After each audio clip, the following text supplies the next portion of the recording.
삼성전자가 스스로 밝힌 D램의 강국이 시스템으로 나가야 되는데 아직까지 그게 안 보인다? 9만 원짜리가 지금 뭐 5만 7천 원 왔으니까 싸다? 9만 원이 적정 가격이냐?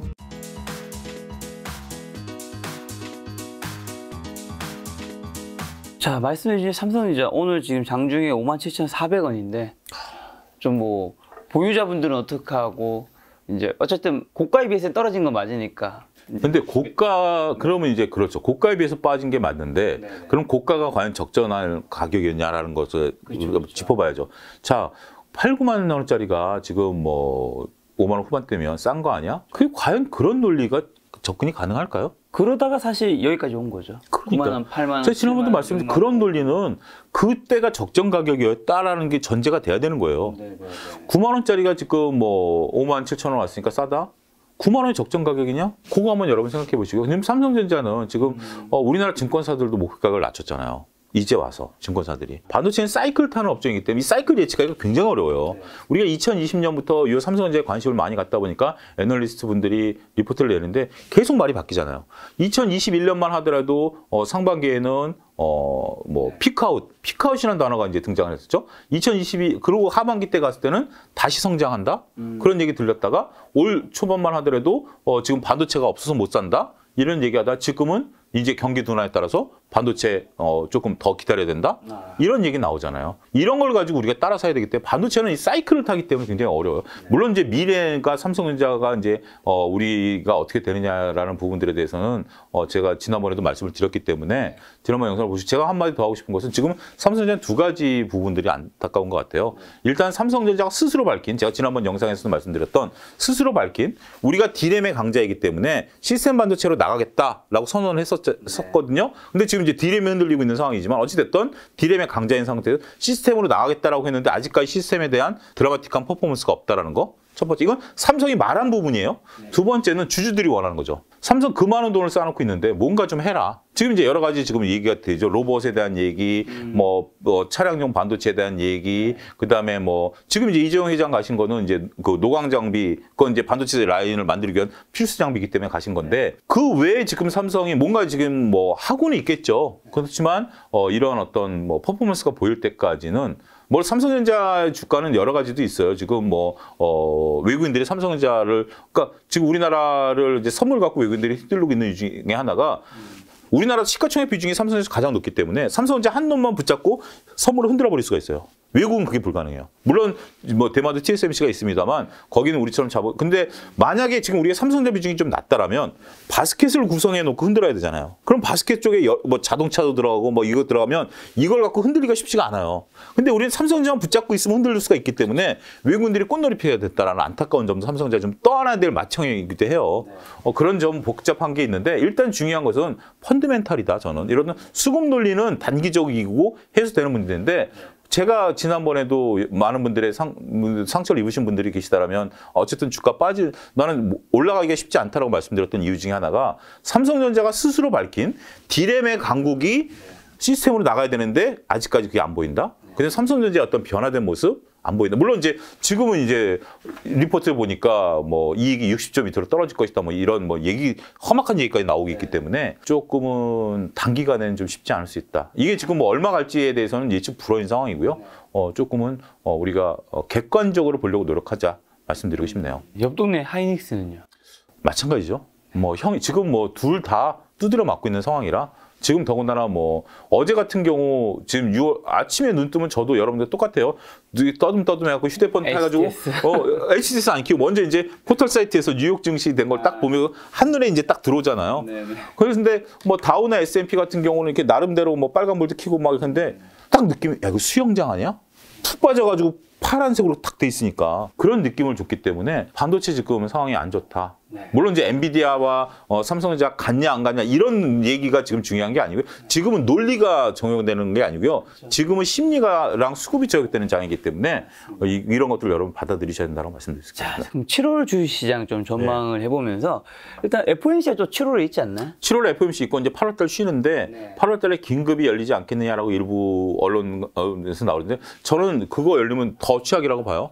모든 게 이제 이런 것들은 급작하게 안 열려야 돼요. 그러니까 이제 그냥 흘러가는 대로 흘러가는. 급작하게 열린다는 자체가 안 좋은 거잖아요. 안 좋은 거죠. 저는 그때 이제 어떤 언론에서 삼성전자 사장단에서 8시간 했다라고 언론에서 나왔는데 그 뒤로 후속 기사 저는 그거 보고 괜히 기분이 안 좋았어요. 사장님들이 8시간 동안 모여가지고 회의할 정도면 둘 중에 하나예요. 중대한 것을 최종적으로 결정하든지 상황이 안 좋든지.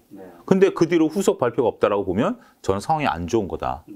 그 연봉 수십억, 수백억 받는 분들 8시간 동안 한 자리에 모여가지고 얘기한다라는 게 아무튼. 자, 이제 7월 달에 이제 FOMC가 열립니다. 지금 이제 현재로서는 75bp 금리 인상에 대한 얘기가 뭐 당연한 거고요. 여러 가지 얘기들이 있지만 75bp는 할 것으로 보여지고 이제 저는 이렇게 정리해드리고 싶어요.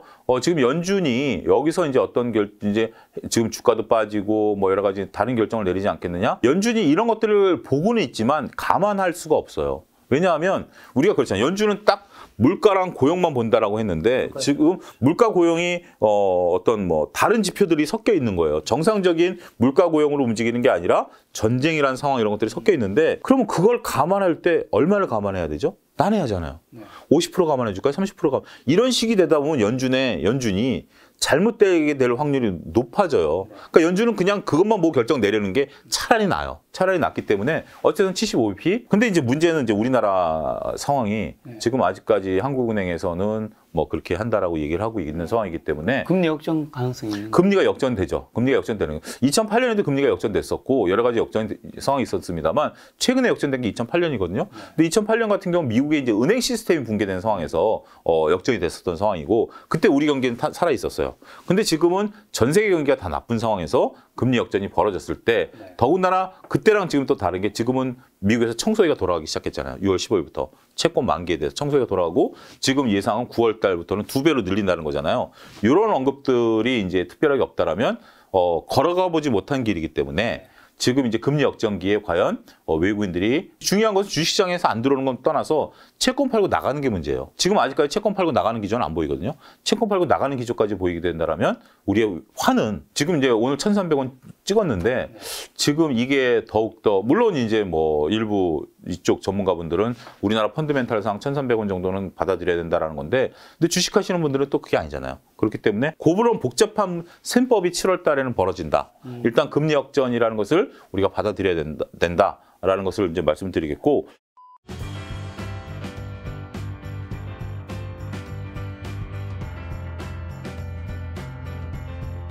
자, 환율 이슈는요? 환율은 지금 뭐 일단 1,300원 부근에서는 그냥 그런 것 같아요. 지금 환율 갖고 외국인들이 들어온다라고 얘기하는 것은 제가 볼 때는 뭐 지속적으로 말씀드렸습니다만 지금 뭐 벌어진 사태를 보자고요. 그러니까 이론적으로는 환에 따라서 외국인들이 움직이는 게 맞는데 지금 딱 상황을 놓고 보면 환 갖고 외국인들이 안 움직이잖아요. 1,300원 갔다가 지금 1,200 그때 잠깐 내려왔을 때 외국인들이 샀느냐 안 샀잖아요. 그러면 뭐 1,290원이면 뭐 1,300원에 1,290원이면 외국인들이 사고 다시 1,300원 외국인 팔고 이러는가요? 아니잖아요. 결국 외국인들이 환을 보고 움직이려면 우리나라 체력 보고 들어오는 거거든요. 외국인들은 단순하게 환에 대한 이익들 플러스 우리나라 주식가의 상승을 두 가지를 보고 들어오지 단순하게 환만 보고 들어오지는 않거든요. 그런 부분들 때문에 환율 이슈는 이제 주식시장 입장에서 본다라면 아직까지는 더군다나 이제 금리 역전이 벌어졌던 상황에서 만약에 자금 유출이 일어나는 건 최악이죠. 그러면 원화를 팔고 달러를 사야죠. 그러면 원화는 매도 압박이 있고 달러는 매수 압박이 있죠. 그러면 원화는 더 약세, 달러는 더 강세. 이게 지금 최악의 시나리오죠. 이런 부분들까지는 이제 그래서 지켜보자라는 겁니다. 이런 일이 벌어질지 안 벌어질지를 지켜보기 때문에 환율은 일단 저도 뭐 전문가도 아니고 이쪽은 조금 뭐 더 깊게는 지금은 더 깊게 전문가분들도 엊그제 다른 방송에서 앞 코너에서 하시는 거 보니까 별 말씀 못 하시더라고요. 상황이 좀 어렵다 말씀드리겠습니다. 자, 그럼 경기 상황 좀 점검해 주신다. 뭐 요즘 인플레이션, 스태그플레이션, 뭐 리세션 이런 단어들 들린 지 좀 꽤 됐죠. 예, 꽤 됩니다. 근데 이전에는 뭐 올까, 뭐 올 수 있을까 이러다가 점차 뭐 진짜 올 것처럼 단어들이 비중이 늘어나고 있어요. 이게 무서운 게 뭐냐면 인플레이션과 스태그플레이션, 리세션이라는 것이 지나고 나야 이제 판명이 나는 거거든요. 지나고 나오면 그때 당시 인플레이션이었다, 스태그플레이션이었다 했는데 지금 심리적으로 위축을 시켜버리는 거죠. 지금 심리적으로 위축을 시켜버리는 거죠. 예를 들면 그런 거죠. 예를 들어 드릴게요. 뭐 대기업 다니시는 분들 같은 경우, 그리고 뭐 공무원 분들 같은 경우, 연봉이 꽤 돼요. 꽤 되죠. 꽤 돼요. 그렇다고 해서 그분들이 만약에 이런 스태그플레이션이나 인플레이션이 온다 한들 네. 그분들의 월급이 깎일까요? 그럴 가능성은 없어요. 없죠. 내년도 최저임금 결정 났어요. 5% 올리기로. 5% 올려. 그러니까 이제 이건 어쨌든 뭐 물가 상승률을 올리는 거죠. 그러니까 지금 최저임금을 5% 올린다라는 것은 결국은 이제 소득은 조금 늘어난다라는 거죠. 근데 이러한 상황들이 미치는 심리적인 효과는 높다라는 거죠. 지금 상황이 인플레이션이냐 스태그플레이션이냐 여러분들 궁금한 게 그러니까 인플레이션이라는 건 뭐냐면 앞으로 물가가 올라갈 걸 예상하는 거예요. 그럼 물가가 올라갈 예상하면 지금 소비하는 게 맞죠. 물가가 올라가니까 예를 들면 지금 내가 1,000원에 사 먹던 커피가 1년 뒤에 1,200원이 된다라고 한다면 이론적으로 지금 소비하는 게 낫죠. 그러면 그런 소비들이 늘어나면서 적절하게 경제를 성장시킨다라는 거거든요. 그러니까 지금 인플레이션의 단어가 나쁜 게 아니라 지금 과도한 인플레이션이지. 그러니까 저는 이런 예를 드릴게요. 3월 달에 기름을 제 차를 만땅을 채웠을 때 한 10만 원 정도 들어갔어요. 네. 근데 제가 엊그제 만땅을 채우니까 14만 4천 원이 들어갔어요. 50% 늘어난 거예요. 만땅을 채웠는데. 그러니까 저는 똑같은 경제 활동을 했는데 그러니까 지금 이게 경제 왜곡 현상이 벌어진 거 아닙니까? 내가 버는 건 비슷한데 나가는 게 너무 커진 거죠. 그런데 어쨌든 인플레이션 지표는 높아진 거죠. 그러니까 정상적으로 내가 인플레이션이라면 상관이 없는데 지금 과도한 인플레이션 문제예요. 그래서 이제 금리를 잡으면 문제는 뭐냐면 스태그플레이션은 경기가 지속적으로 하락한다라는 거예요. 그러면 지금 내가 1,000원에 주고 사 먹었던 커피가 내년에 900원이야. 그러면 지금 당장 소비를 안 하는 게 낫죠. 내년에 900원에 사 먹는 게 나으니까. 그렇기 때문에 스태그플레이션이 무서운 게 뭐냐면 심리가 무너져 버린 거예요. 그러니까 지금 자 보자고요.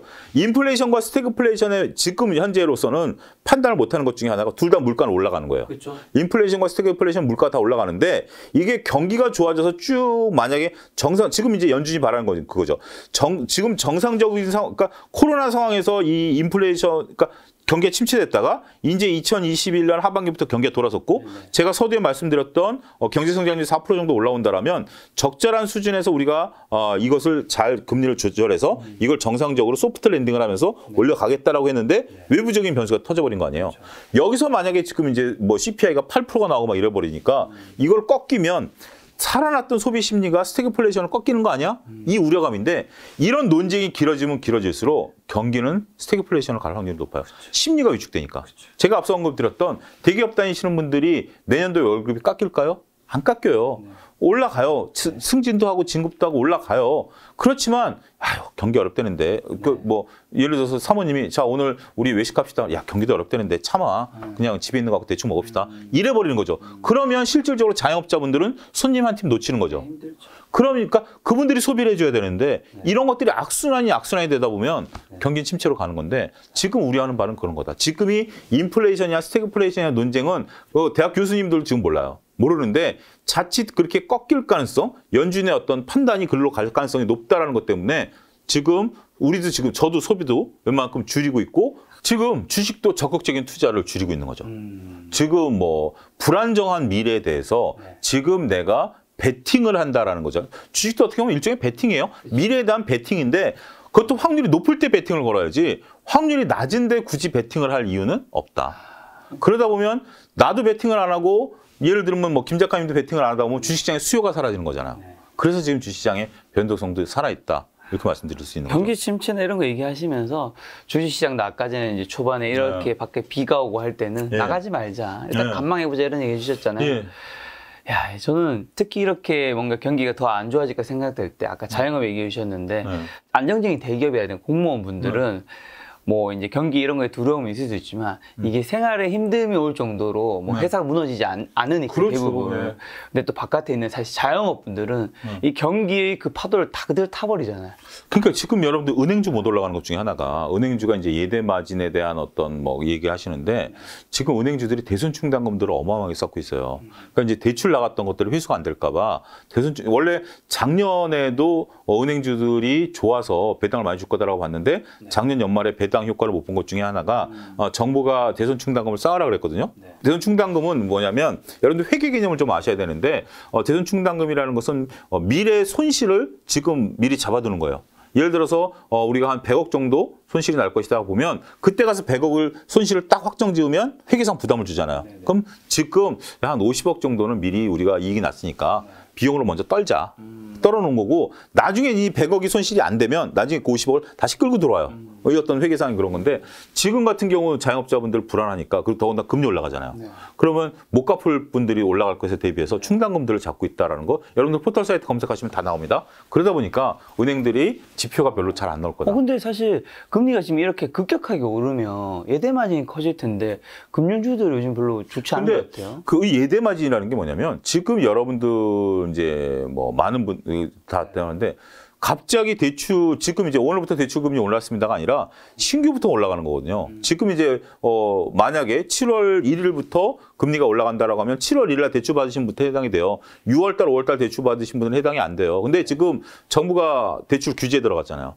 그러니까 지금 이제 신규로 대출 받는 양은 줄어들고 있고 한쪽에서는 대출금을 못 갚을 거에 대한 충당금 잡고 있고 그래서 단순하게 이게 예대 마진이 올라가면 올라간다라는 것은 조금 지금 상황과는 맞지가 않는다. 그러니까 교과서적으로 지금 얘기하고 있는 것들에 대해서는 여러분들이 걸러내셔야 된다라고 말씀을 좀 드릴 수가 있겠습니다. 알겠습니다. 7월이면 2분기 기업 실적이 나오는데 좀 어떻게 전망하고 계세요? 이제 뭐 요즘에 사람들이 이걸 궁금해하나 싶기도 하긴 한데 별로 궁금해 안 하고 어떻게 보면 자포자기인 것 같아요. 그러니까 자포자기인 것 같고 자포자기인 상황에서 과연 얼마만큼 이제 1분기 같은 경우는 일회성으로 안 좋을 것에 대해서는 그래도 인정을 했어요. 근데 이게 고착화돼 버렸고 이것을 고스란히 떠안는 기업들이 많을 거예요. 그래서 2분기까지는 이제 중요한 것은 2분기 실적에 대한 것들은 뭐 일단 각오하자고요.